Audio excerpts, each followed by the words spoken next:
Ladies and gentlemen, Minister, Director General, and Mr. Secretary General, let me express first my grateful for your leadership and for your strong will to promote medical innovation and access to medicines, vaccines, diagnostic and medical devices to all in need.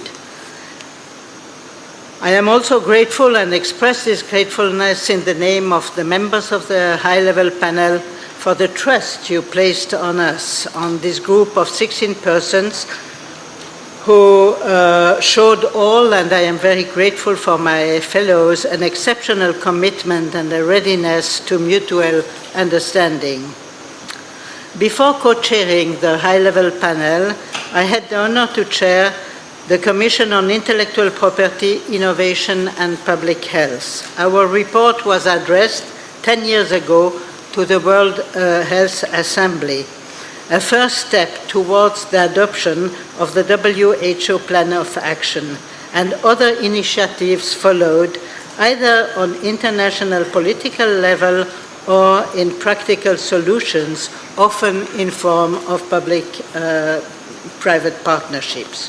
Today, a renewed momentum is clearly both necessary and growing. First, the Sustainable Development Goals for 2030, with the special goals in the field of health and in the field of the benefits for all of scientific progress. Secondly, the biomedical innovation landscape has changed in the last 10 years.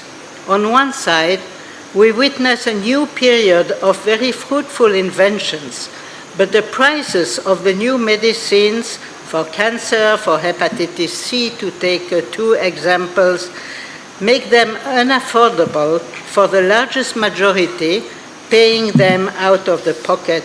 But not only them, and not only in the least developed and low-income countries, even in high-income countries, the universal coverage system is no longer able to guarantee to certain very expensive therapies.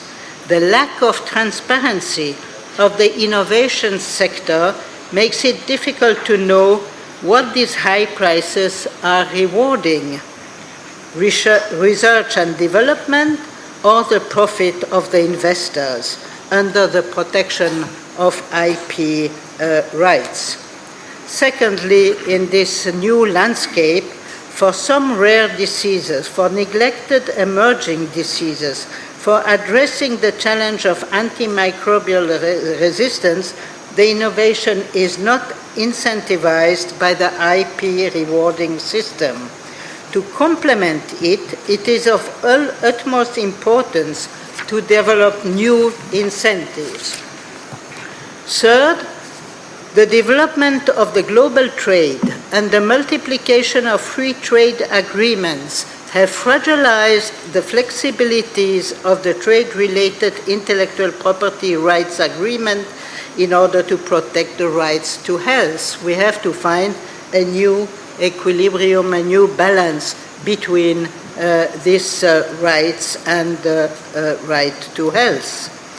Fourth, a coherent and comprehensive approach of trade, intellectual property, public health, and human rights needs to be streamlined and coordinated at the highest level of decision, on the level of national governments and on the level of the international governmental organization. And it needs the collaboration of all stakeholders to build about existing models of successful partnership. What we have learned through the fight against HIV/AIDS has to be extended to the whole sector of biomedical innovation and access. Thank you for your attention.